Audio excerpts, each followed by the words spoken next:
Hi friends, I'm Sarah-Layne and I'm a Bachelor of Communication student at Grant MacEwan University, residing on Treaty 6 territory. I'm also a burlesque dancer and a performance artist, or I used to be. Now I'm not really sure how I would describe my creative identity.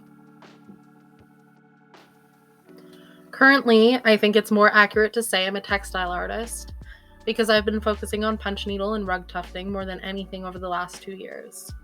The medium has recently reached virality on Instagram and TikTok, which is how I found it, and it's very different from the ways I have engaged in creativity previously, and the transition from one medium to another has taught me a lot.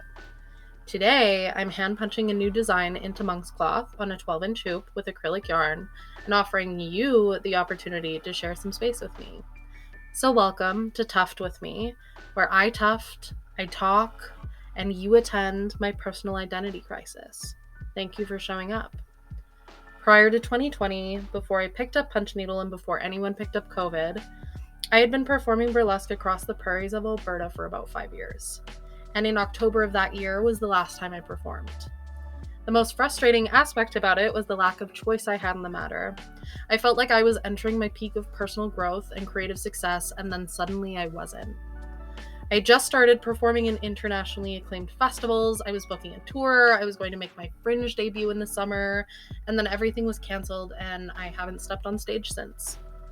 The funny thing now, though, is that my choice to perform again has returned and I just haven't taken it. Instead, I've chosen to take a step back and explore other forms of creative expression I probably wouldn't have before. And with that, here are some not at all uncomfortable realizations I've had to make during my time off. That was sarcasm, by the way. 1, burlesque was burning me out to the point that it wasn't bringing me joy anymore. Instead, it became something I felt obligated to do because I felt like I was nothing without it. 2, at some point, I stopped creating for myself and started creating for other people, or the external validation others gave me. 3, I didn't know how to say no, and because of that, I wasn't engaging in projects that aligned with my values or my art.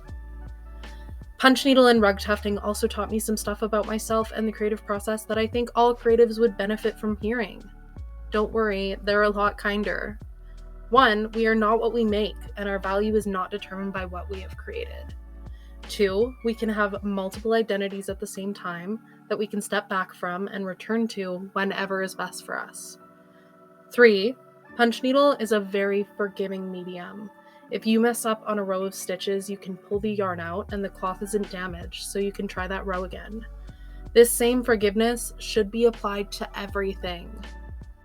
As our collaborative class channel proclaims, it's about expression, not perfection. We're all works in progress. So hi, I'm Sarah-Layne, and I'm a burlesque performer, a rug tufter, a student, a creative, an artist, and so much more than all of those things. And you are too. I look forward to revisiting burlesque when I'm ready to, and reapproaching it in a way that feels more fulfilling for me. But for now, I will be doing this, and that is okay. If you enjoyed our time together, I highly recommend exploring the rest of our channel, Creatives in Progress, which highlights a collection of creative profiles, local, celebrity, and otherwise. I hope you keep creating in any facet that feels authentic to you, and remember to create for the sake of creating, not for anything or anyone else.